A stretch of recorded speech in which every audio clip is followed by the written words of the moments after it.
coming to the full subtractor part. Fine. Till now what we have done, okay, now next coming to the subtractor part. So in this subtractor part, what we would be doing, we would be understanding, first we would be understanding the half subtractor. Fine. So just like the half adder, what this half subtractor would be doing, it would be subtracting two bits. Fine. It would be subtracting 2 bits. Fine.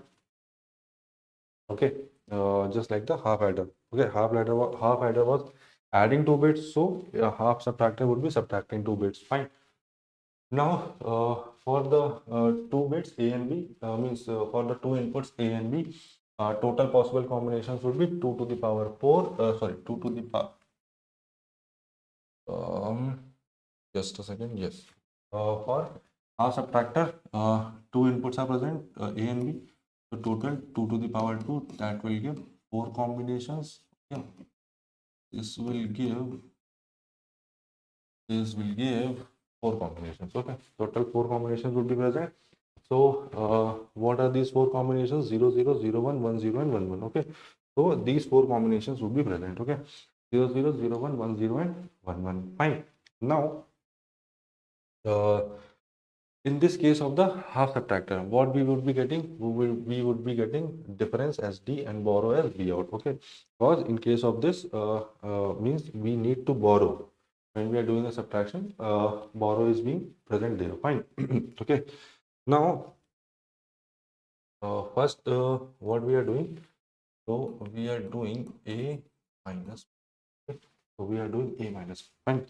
Now when we are doing A minus B, so 0 minus 0, we would get difference as 0. B out is also 0. 0 minus 1. Okay, so 0 minus 1, what we would be getting? We would be getting 1 as a difference and B out as 1. Okay. And for 1 minus 0, difference would be 1 and B out would be 0. Okay. 1 minus 1, 0 and 0. Right. This is the basic thing that we are getting. And this is the basic thing that we are getting. Okay. Now what expression we can write down? If we can see here in this case of the difference. Okay, difference is also means after looking at this truth table, we can easily see that difference is basically the XOR. It is basically the XOR of A and B. Okay, so difference is A XOR B. So difference is A XOR B. Okay, so difference is A XOR B. Okay, and what is the B out? Okay, what is the borrow or the B out? So the output expression for the borrow or the B out is A bar B. It is A bar B. Okay, so this is basically the output expression for the case of the difference and the B out.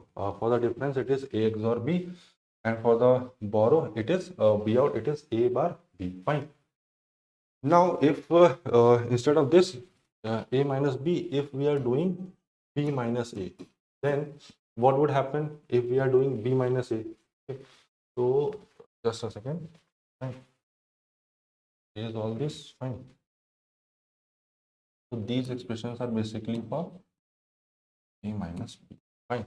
Now when we are doing B minus A, so 0 minus 0, 0, 0, 1 minus 0, 1, 0, 0 minus 1, 1 and 1, and 1 minus 1, 0 and 0. Fine.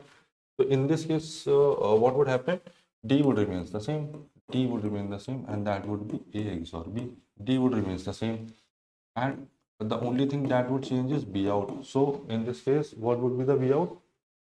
In this case, the B out would be A B bar. In this case, the B out would be A B bar. Okay.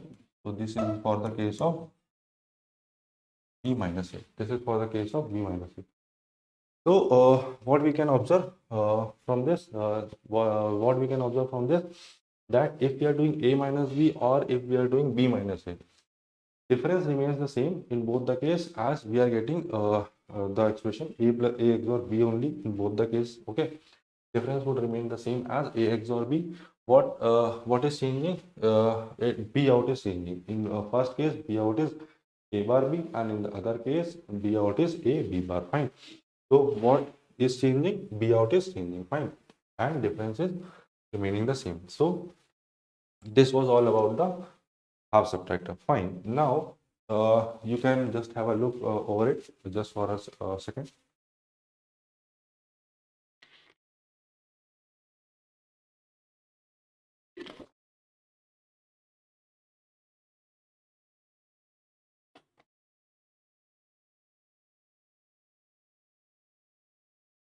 Now in case of the half adder and the full adder, what we have observed that if we know the expression of the half adder, fine. What was the expression of for the half adder? For the sum, it was A XOR B. Okay, so we can write down the expression of the full adder in some expression of the full adder. So it was A XOR B XOR C in. Fine. Similarly, a carry for the half adder was AB, and carry for the full adder was AB plus B C in plus C in A. Fine. Okay, using those concepts, fine. Using those concepts only, what we will do? We would write down the. We would write down the. What we would do? We would write down the expression of the full subtractor. Okay, we would write down. We would directly write down the expression of the full subtractor using the expression of the generalized expression of the half subtractor. Fine. So for case of the full subtractor,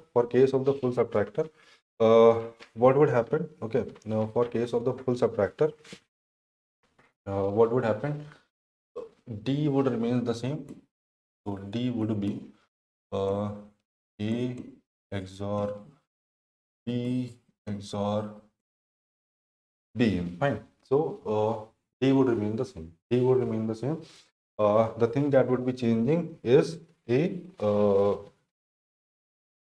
Okay, means from which what we are subtracting. Okay, so if we are doing A minus B minus B in, okay, minus B in, okay, then we would be getting our expression as A bar B plus A bar B in plus B in. Fine.